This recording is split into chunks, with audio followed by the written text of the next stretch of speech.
ಯಾಕೆ ಎಷ್ಟು ಜನರು ಬೇಲ್ ಮೇಲೆ ಓಡಾಡ್ತಾ ಇದ್ದಾರಂತೆ ಬಿ ಜೆ ಪಿಯವರು? ಪಾದಯಾತ್ರೆ ಮಾಡಿದವರೆಲ್ಲ ಭಾಳ ನಿಯತ್ತಾಗಿದ್ದಾರಂತ. ಎಷ್ಟು ಜನರು ಜೈಲಿಗೆ ಹೋಗಿ ಬಂದ್ರಂತ ಅವ್ರು ಪಾದಯಾತ್ರೆ ಮಾಡಿದವರಲ್ಲಿ?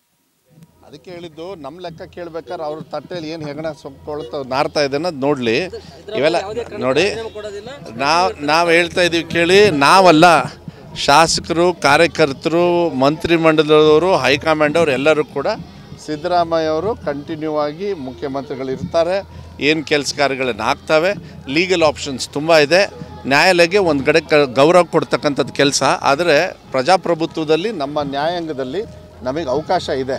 ಹೈಯರ್ ಡಬಲ್ ಬೆಂಚು ಮತ್ತು ಸುಪ್ರೀಂ ಕೋರ್ಟ್ ಇದಕ್ಕೆಲ್ಲ ಹೋಗೋದು. ಸುಪ್ರೀಂ ಕೋರ್ಟ್ ಅದೆಲ್ಲ ಆದಮೇಲೆ ತೀರ್ಮಾನ ತಗೊಳ್ಳೋಣ. ಈಗೇನದ ಕಾರ್ಯಕರ್ತರು ಸತ್ಯವಾಗ್ಲೂ ಹೇಳ್ಬೇಕಂದ್ರೆ ಇಡೀ ರಾಜ್ಯದಲ್ಲಿರ್ತಕ್ಕಂಥ ಯಾರ್ಯಾರು ಫಲಾನುಭವಿಗಳಿದ್ದಾರೆ ಗ್ಯಾರಂಟಿಗಳು ಅವರೆಲ್ಲರೂ ಅವ್ರ ಜೊತೆ ಗ್ಯಾರಂಟಿಗಿದ್ದಾರೆ. ಇದ್ರ ಬಗ್ಗೆ ಏನು ಜಾಸ್ತಿ ತಲೆ ಕೆಡ್ಸ್ಕೊಳ್ಳೋದು ಬೇಡ. ಹಾಂ, ಆರೋಪ ಅಲ್ಲ ಒಂದು ನಿಮಿಷ.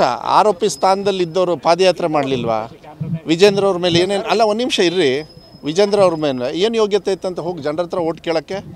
ಚೋಟ ಸಿಗ್ನೇಚರ್ ಮಾಡಿ ಅವ್ರ ಅಪ್ಪನ್ನ ಜೈಲಿಗೆ ಹಾಕಿರೋದು ಮರ್ತು ಬಿಟ್ರಂತ. ಯಾಕೆ ಕುಮಾರಸ್ವಾಮಿ ಅವ್ರ ಮೇಲೆ ಅವ್ರು ಬೇಲ್ ಮೇಲೆ ಓಡಾಡ್ತಾ ಇಲ್ವಾ? ಮುನಿರತ್ನಮ್ಮನವ್ರನ್ನ ಚರ್ಚೆ ಮಾಡಬೇಕಾ? ನಮ್ಮ ಹೊಲ್ಸು ಮಾಡ್ಕೋಬೇಕಾ ಬಾಯಲ್ಲಿ? ಇಂಥದ್ದು ಚರ್ಚೆ ಮಾಡಿರಿ. ಇದು ರಾಜಕೀಯವಾಗಿ ಪ್ರೇರಿತವಾಗಿ ಒಂದು ತೀರ್ಮಾನ ತಗೊಂಡಿದ್ದಾರೆ. ಜುಡಿಷಿಯಲಲ್ಲಿ ನಮಗೆ ನಂಬಿಕೆ ಇದೆ.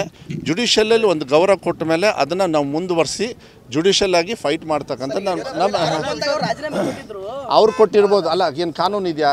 ಎಲ್ಲ ಆರೋಪಿ ಹಿಂಗೆ ಬಂದ ತಕ್ಷಣ ರಿಸೈನ್ ಮಾಡ್ಬೇಕಂತ ಐತಾ? ಅಲ್ಲ, ರೂಲ್ಸ್ ಐತಾ? ಅಲ್ಲ, ಕಾನೂನು ಐತನ್ರಿ. ಒಂದು ನಿಮಿಷ ರೀ ಕಾನೂನು ಇದೆಯಾ?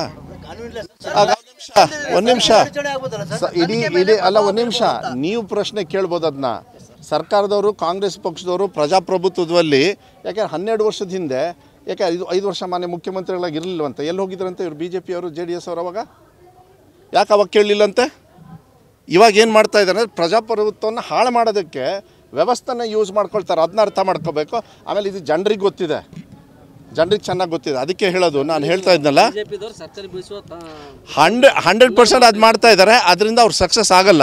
ಇವತ್ತವರೆಗೂ ಕೂಡ ಬಿ ಜೆ ಪಿಯವರು ಇಡೀ ರಾಜ್ಯದಲ್ಲಿ ಹಿಂಬಾಗ್ಲಿಂದನೇ ಬಂದವರೇ ಹೊರತು ಯಾವಾಗಾರ 100 ಮೇಲೆ ತಗೊಂಡಾರನ್ರಿ? ಲೆಕ್ಕ ಕೊಡ್ಬೇಕಾ ನಾನು? ಎಷ್ಟು ಜನರಿಗೆ ರಿಸೈನ್ ಮಾಡಿ, ಎಷ್ಟು ಜನರಿಗೆ ಬಾಂಬೆ ಕರ್ಕೊಂಡು ಹೋಗಿ, ಎಷ್ಟು ಜನರಿಗೆ ಬಾಂಬೆ ಕರ್ಕೊಂಡು ಪ್ರಯತ್ನ ಮಾಡ್ತಾರೆ.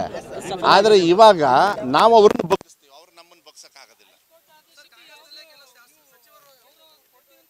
ಅಲ್ಲ, ಒಂದು ನಿಮಿಷ.